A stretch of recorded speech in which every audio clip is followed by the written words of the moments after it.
It's already a good morning, isn't it? What a blessed time it is, and it's good to have Wesley, Cody, and Amelia here with us now.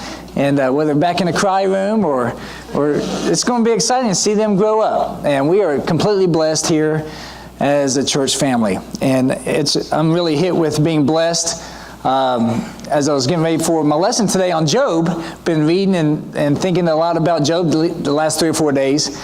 And in my shower this morning, get hot water, completely blessed. It reminded me of a 3-week span when I lived in Siberia, that they were working on the hot water.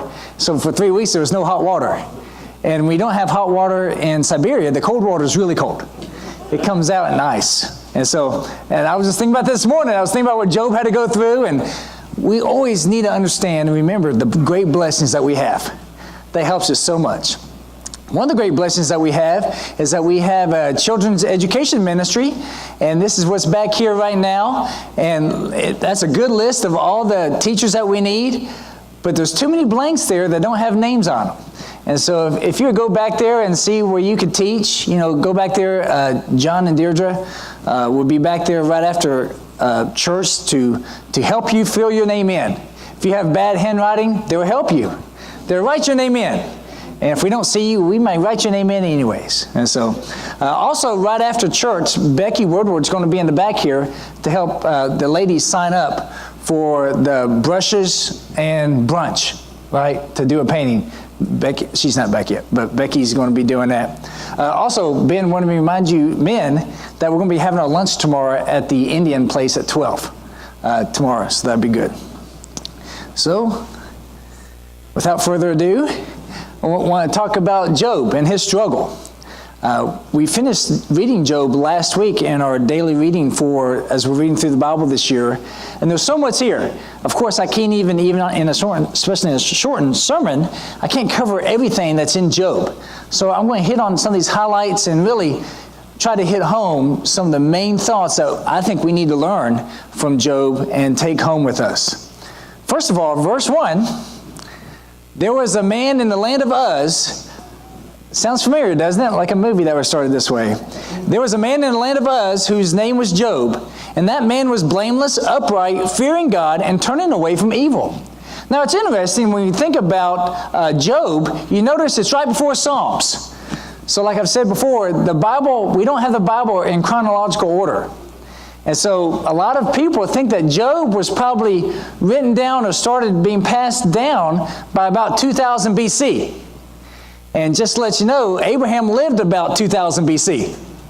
So that means Job, we had that before we had Genesis written down.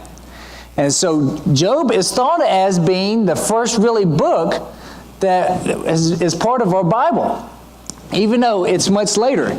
So God saw that this is so important for man and woman to understand, to give us this great teaching very early in humankind. There has to be a reason, right? For this to be the first really teaching about God that's passed down, there's something here that we need to learn. And it starts off here with Job was a blameless, upright, fearing God, turning away from evil. Sounds like a good guy. A good person. But there's 3 things that's happened right here. 1, we're going to see that Job is discussed. Later, Job loses wealth and family. And finally, he loses his health. Now, how would you handle about all that? First of all, let's look at this right here. Job's being talked about behind his back. Right here. Here in chapter 1, verses 6 through 12, it says, Now there was a day when the sons of God came to present themselves before the Lord, and Satan also came among them. The Lord said to Satan, From where do you come? Then Satan answered the Lord and said, From roaming about on the earth and walking around on it. The Lord said to Satan, Have you considered my servant Job?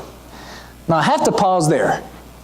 Now, this term Satan, once again, this is the first really teaching we have about God and the introduction of Satan to so many people. And that Hebrew word Satan is really mean the accuser. And it's that role of a lawyer type person in court. He's the accuser. And that's really what that term Satan means. He's the accuser. He's the one who's against God. And so he's here in the court with God at this time. Also, it's interesting to me that God brings up Job to Satan. Hey, have you noticed Job? Now, I don't know if Job would have liked that, but he did it nevertheless. Okay? Continuing on, for there is no one like him on the earth, a blameless and upright man, fearing God and turning away from evil. Then Satan answered the Lord, and this term Lord, I want to tell you once again, because it's the first time we're hearing about God, really, for the Jewish people, even before there was Jewish people, this story was around, okay? That Lord is Yahweh, all right, or Jehovah. And so out of 1,516 times, that word is in Hebrew in the Bible, 1,502 times is translated as Lord. Okay? So this is Jehovah God. So the Satan answered the Lord, does Job fear God for nothing? Have you not made a hedge about him and his house and all that he has on every side? You have blessed the work of his hands, and his possessions have increased in the land. But put forth your hand now and touch all that he has. He will surely curse you to your face. Then the Lord said to Satan, behold, all that he has is in your power. Only do not put forth your hand on him. So Satan departed from the presence of the Lord. Now this is pretty large, isn't it? The power that he gave Satan at this time. You can touch everything that Job has except Job himself. And let's see what he touched. His ox were attacked by the Chaldeans and were taken off, and all the servants were killed. And this news was coming to him, and that's the last big passage I'm going to read, because hopefully we all read this together, right? And so number 2, fire from heaven came, probably lightning came, and killed all the sheep and the servants. And right after that person said that, someone else came. His camels were attacked, took them away, and all of his servants died. And this fourth one, his 7 sons and 3 daughters were in a house celebrating one of their birthdays probably, and a big wind came up and it collapsed the house. And it killed all them. Now each one of those 4 things, the servant said, and I'm alone, came away to tell you this news. These things came one after another. Now, God told Satan, don't touch Job, but apparently he was able to touch everybody else. All right? That's one thing that I noticed, that all these other people lost their lives. Because Satan really wanted to get at Job. And why? Why was he attacking Job? Because he was so dedicated to God. That's a big lesson we need to learn. He wasn't going after, you know what, this person's far away from God. He does bad things all the time. I'm going to really focus on him. No, he doesn't need to do that. He was focused on those people, particularly Job right now, someone who's very close to God and a good example. He's talked to by his friends many times, being a great example, how everybody knows him as being a good person and a man who fears God. And then finally in chapter 2, verse 3 through 7, Satan comes back into, they'll have another court then, angels there, and Satan's there again. And he says, well, you haven't let me touch his body. Of course, he doesn't blame you. So he allowed him to give him boils, sores, from head to toe. What does it take for you to get depressed? What does it take for you to maybe wonder, why is God allowing this to happen? And I think that's a good way to say it, allowing it to happen. God allowed this to happen, right? I want us to look at this right here. Have you ever seen this video? It's very interesting. This I'm going to keep talking through it. This Tacoma Bridge was built in about 1940. And look at this celebration. Look what we did. A wonderful, beautiful bridge. Okay? And this is out in California. And only 5 months later, look what happened. These winds were coming along. Have you ever seen a sine wave? Maybe a math class? Here's these gale force winds coming in off the ocean. And look what it's doing to that huge bridge. That's concrete that's metal, thousands, millions of tons. And look at it. It's like paper. The embarrassment, it destroyed this architect's career, of course. Now look here. I don't know if you can see that man walking on it. You see him walking on it? He left his dog he left his dog in the car, so he went out to get it. See him walking there? And that car is just being thrown every which way. Well, we're not going to watch the whole thing. It's about 3.5 minutes. You're welcome to watch it. The bridge soon collapses, completely falls down. Now you can imagine building that, the men building that bridge thinking, this is going to stand for 100 years. So strong, so virile. I mean, look at this bridge. And all it took was a wind. A strong wind coming from the west, and it did that to that bridge. How much can someone withstand? This was a bridge, okay? And simply wind. No one was being evil against it. Have you ever heard of natural frequency? Have you ever heard that term? That's what happened to the bridge. This term that I learned in school, and it's very interesting. So there's certain things. There's a constant force happening at a particular frequency that makes any kind of structure go into a sine wave like this. And there's been studies done that a huge building, and you get the right pillar, you just put a thumper on it at the right frequency, and before long, that whole building starts shaking. You may be thinking, look at the bridge, saying that bridge or that thumper on that one column? Consistently, yes. At the right frequency, it tore down this bridge. A consistent force and no countering damping. That's interesting to know. Because if you know the particular frequency, and any good engineer, when they build something, they know it, they put in damping for that frequency when something comes up. They still stay away from that frequency, but if it does come up, they put some damping there like a countermeasure for this vibration. And finally, if it continues on, it's going to have a destructive result. Now, put yourself in the place of Job. Job had no idea about the conversation that God had with the angels and with Satan. And this one day, these 4 bits of news came to him one after another. And what does it take for you to completely fall apart? And I believe that most of us are a few things of this happening. One day, everything's great, everything's going wonderful, and let's say you get bad news consistently over a period of time. Would it cause you to completely fall apart? And I would say it would if you don't have the correct damping countermeasures there. Because God is our damping and counter to these attacks. When these things come, we do have something, someone, the greatest being that there is, to help us with these. Because if you don't, we had the funeral for Jean Single this last week. We celebrated her wonderful, wonderful life. Not just her, but we brought up Joe as well. And something she had mentioned to me pretty often, maybe some of you as well. She would ask me, how do people make it in this life without the church? She even said that to me recently while she was sick. I said, Jean, I don't think they do. See, God, the church, is that damping force to help us when Satan comes after us. Satan and his evildoers. And I can be confident that they do come after us because they come after those who love the Lord, fear Him, and do what's right. That's going to happen. Now, something that's very comforting to us is this passage here in 1 Corinthians 10:13. Hopefully we all have this memorized.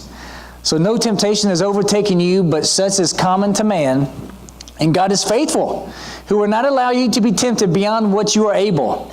But with the temptation will provide the way of escape also, so that you'll be able to endure it.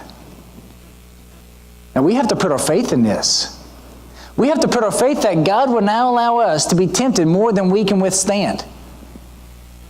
It's not that we don't struggle. It's not that we don't cry. It's not that we don't even have depression from time to time. But in all of that, we put our faith and trust in God. We have to. We have to.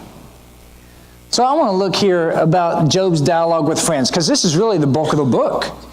I would say from chapter 3 to 37, it's this dialogue between Job and his friends. You have Topher, Eliphaz, and Bildad. None of these are Israelite people, okay? These are all foreigners, according to the Bible. And so these guys, Job starts with something going, I can't believe this is happening. I'm paraphrasing. I can't believe this is happening. All right, and these three guys, they pretty much say roughly the same thing.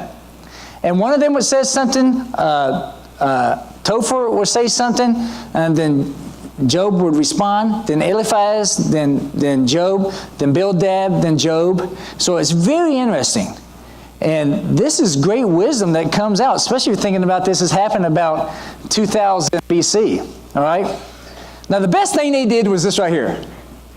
They waited silently for 7 days. That's the best thing they did. Have you ever been in a miserable time and a friend comes and it just comforts you to know that someone's there with you? Oh, thankfully, they're here. And then they start talking. Oh, that was good while it lasted. But, hopefully they say comforting things. But it's just good to know that someone's with you during difficult times. And I think they showed great restraint at this time. 7 days. That's a long time. Just to sit with him and kind of maybe cry with him, be with him. They were great friends those 7 days. Great, great friends. That doesn't need to be taken away. And they came to him in his distress. I think it would have been very easy not to even come. All right?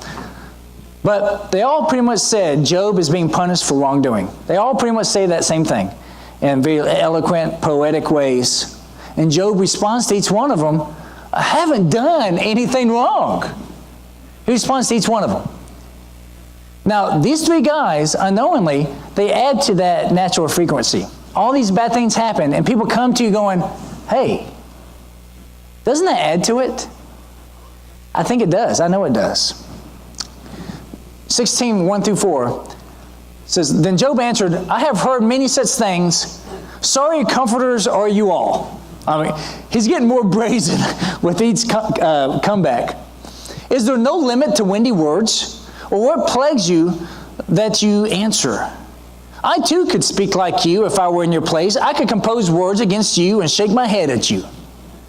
Now, this is probably the 5th time Job talks like this. We just don't have time to read the whole book again together. But Job has it. It was like, you guys are awful at this. I can speak this way too, if you're looking at it from the side. So really, what we're understanding here, what we see here, this is a great debate, right? Why do bad things happen to people? That's really the underlying question in all of Job. Why are these bad things happening to Job? And Job did great up until this verse right here.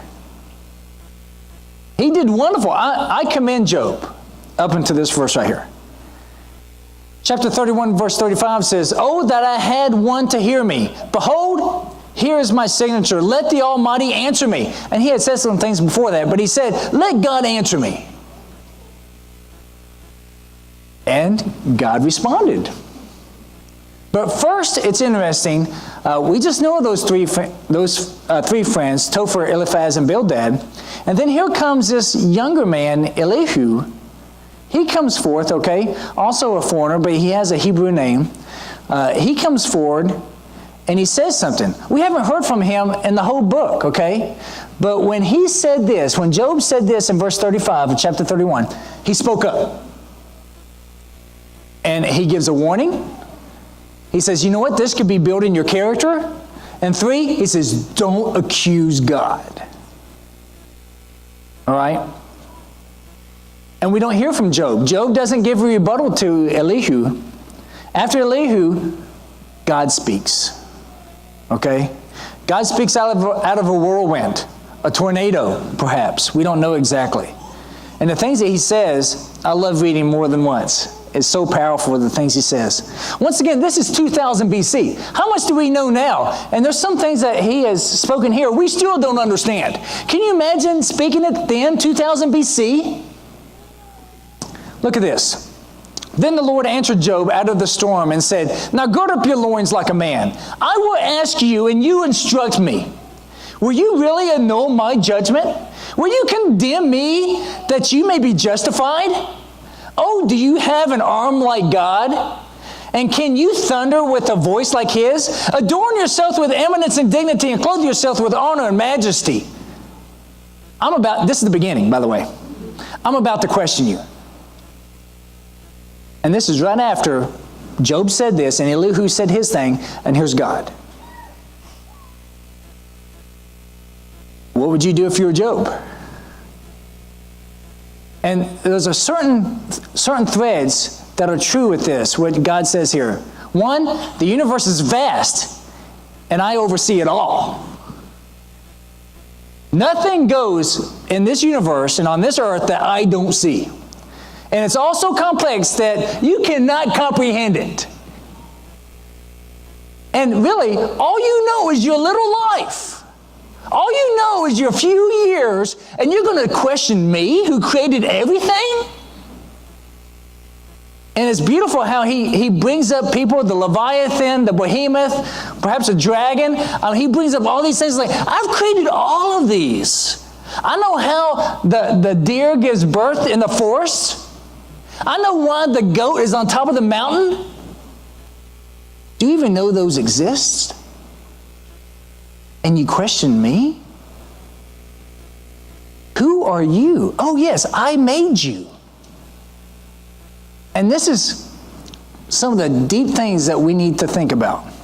One, the three friends that questioned Job and said, you did something bad here. That's why all this has happened to you. You did bad. He chastised them, and they had to sacrifice animals and asked Job to pray for them. But he leaves Elihu without rebuke. So I think Elihu, God was giving approval of what he said. You know, after reading that, I said, well, I'm going to read what he said again. Because he was pretty strong with Job too. He's like, don't you accuse God. Who are you? So he pretty much God was mimicking a little bit with what Elihu was saying. So in the end, this wonderful book, this message that really God's decided, I'm going to give this to humankind before anything else. This is my introduction of me to humankind. Once again, before Genesis. We may not know why bad things happen. God never did tell him why this happened. I think that's interesting. He never did say, well, Job, you know, first of all, I'm sorry. And you know, the angels came and Satan was questioning me, and I don't know, it just kind of happened, and I kind of lost control. He didn't say anything like that. He didn't explain to Job. You're not going to know why these things happen. Don't we believe if this happened then, that God is still meeting in council with angels? Don't we think maybe this has happened countless times? God says, Satan, where'd you come from? Oh, I've been roaming around, seeing who I could pester. I think these things are still happening. We need to open our eyes and understand our situation in life. And it's easy for us to think in our little lives, and we look at God going, hey, we need to be careful. Because God did, when he chastised his three friends, it's like, Job was right, what he said to you. He was blameless in this. So the first thing I want you to remember, we may not know why bad things happen. The second big thing I want us to remember, God sees us and cares for us all. God sees every little thing that we do. And he cares for you. He wants to hear your dialogue. He wants to hear your questions. But we need to make sure that we're respectful at all times. You know, I don't mind if my children ask me questions and things, but be respectful at all times. It's all about tone a lot of times. So we need to be careful. Isn't it great that the God that created everything, that does understand, that sees everything and understands everything because he made it, he's on our side? Now it could make you worried, maybe a little nervous, to know that because we are so dedicated to God, that we're going to attract the ire of Satan. But be at peace. Nothing happens without God's approval. Nothing happens that God would not say, I can bring you through that. I'm going to be with you through that. Nothing. God is with us through everything. So I believe that is the main message of Job, why he gave that to us now. Because people were asking all the time, and still today, you know what, if bad things happen to you, it's because you deserve it, pretty much. You deserve it. I don't know why, but you deserve it. That's not true. Maybe it is. For obvious reasons, we can say, well, that happened because of that. Yeah. But not always. So we need to grow closer to God. We need to learn from wisdom from God and be humble. Now, Job, in his response after God spoke his thing, Job was humbled.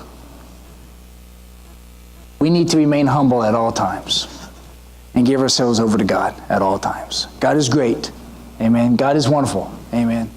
And He will help us through everything. Know that. Take that into your heart. Say that to yourself 20 times a day. We need to know that. Please come forward if you need to, as Jonathan leads us in the song.